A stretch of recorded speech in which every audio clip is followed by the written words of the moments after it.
Sandro, student number 530-66671. This is CPR simulation. So I am noticing that one of my pets here in the kennel is in lateral and he doesn't look like he's breathing. So we are recognizing cardiopulmonary arrest. I'm going to run him over. I'm checking pulses. I'm like, oh no, he's not breathing. Running him over here, and based on the CAB recovery method, so circulation, airway, and breathing, I'm going to start compressions. This is my ideal table to do this on, but it's not adjustable, so I'm just going to get up a little bit taller. 2 hands together, elbows out. This is quite a small animal, but we're going to be giving compressions at the widest point of his chest to take advantage of the thoracic pump mechanism, essentially. So we're going to do these at 120 beats per minute, which is staying alive, and 30 compressions to 2 breaths.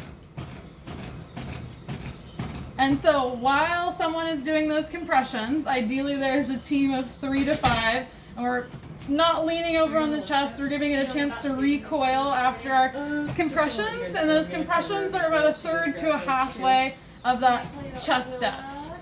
Really getting that blood pumping. So someone is usually doing these compressions, and then someone else is like pulling our machines out. Oxygen's already on. The crash cart is right over here, so I'm going to go ahead and grab the crash cart, bring it over here. It's got everything that we need, including the ambu bag that we're going to go ahead and utilize. It's also got a mask in here. He's got a small face. In the event of a real emergency, we would actually be cutting this attachment off and applying this one. We're not doing that today, but this is where your oxygen connects. Right now he's just going to be breathing room air.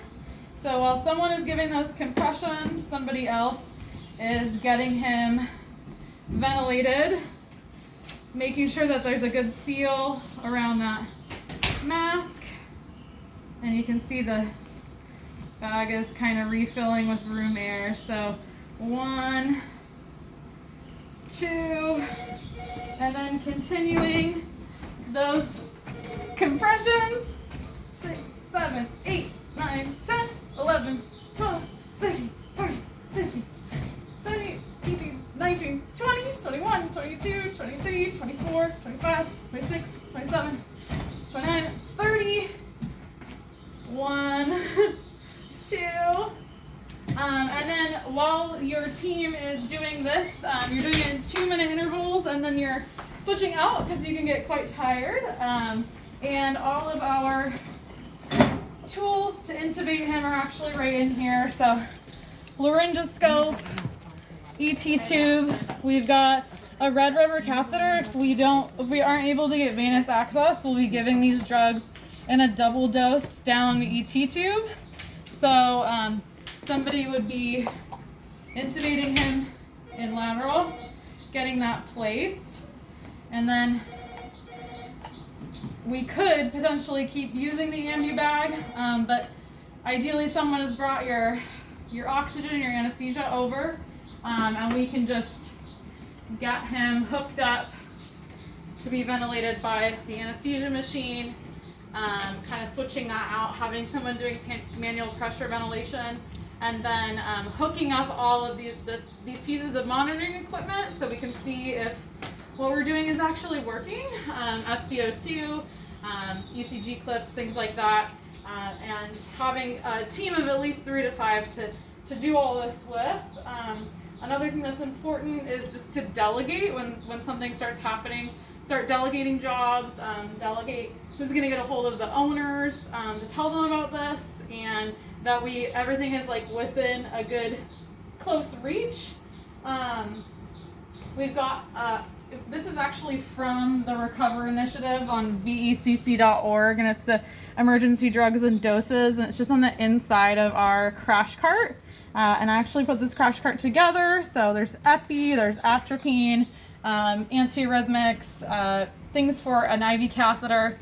While they are in lateral and we are doing cardiopulmonary resuscitation, someone is ideally setting a catheter, and so the emergency drugs can be administered.